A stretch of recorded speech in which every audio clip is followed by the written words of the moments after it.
Membership in regional organizations, boon or bane for small countries like Singapore. I hypothesize that membership in APEC, a regional organization, is a boon for small countries like Singapore. What is APEC?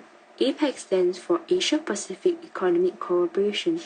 APEC aims to create greater prosperity for the people of the region by promoting balanced, inclusive, sustainable, innovative, and secure growth by accelerating regional economic integration. Basically, what APEC does is to help reduce costs for importers and exporters. You can just say that APEC helps our economy and helps our trade. There are currently 21 member economies in APEC. Singapore joined APEC in 1989 as one of the founding members of APEC. Singapore has once been the 2009 chairman of APEC and currently has APEC Secretariat situated in Singapore. Singapore has played a very active role in APEC. APEC has benefited Singapore in many ways. The first benefit includes APEC economies accounting for over 75% of Singapore's global trade in goods and services. APEC also serves as a useful platform to share experiences and best practices. Singapore had one of the highest GDP per capita rates in 2017 as compared to other APEC economies. Singapore also had one of the lowest unemployment rates in 2017 as compared to other APEC economies.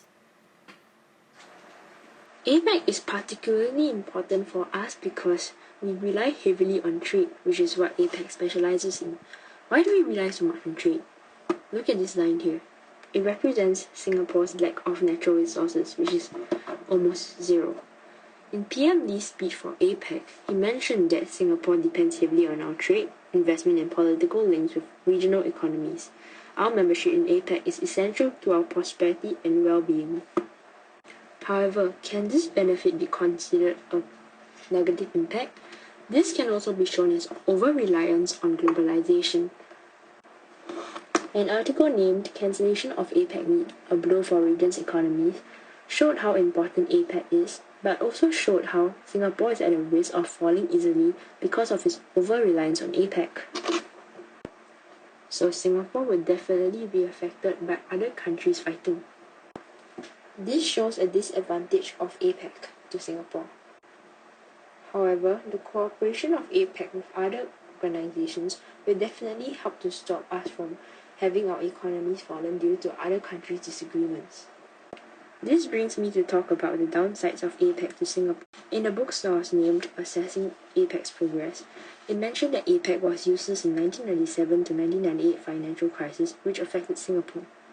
So, another book source mentioned that APEC needed to do something about the financial crisis in order to maintain its organizational credibility. This proved APEC as a bane to Singapore as it shows how APEC is unreliable when coming to dealing with crises. The book on Assessing APEC's Progress also mentioned that APEC had slow adaptation of the agenda, absence of priorities, shortfalls in members' commitments, weak evaluation procedures, and the dearth of specific APEC incentives. From this chart, we can see how APEC has too many priorities. This might lead to insufficient efforts to deal with so many priorities, which then results in the member economies not being able to get as many benefits as they should.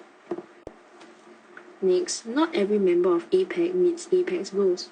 From this graph, only 1/3 of the forum's membership met or exceeded the 10% reduction goal for APEC's two trade facilitation action plans.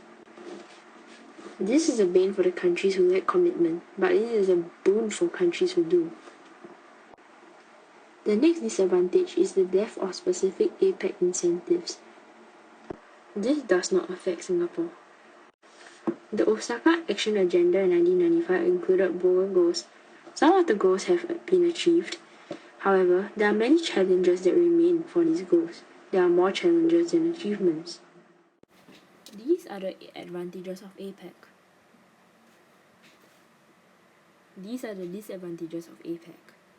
I conclude that since the advantages outweigh the disadvantages, and as long as Singapore is able to tackle the challenges APEC presents us carefully, APEC will be a boon to Singapore.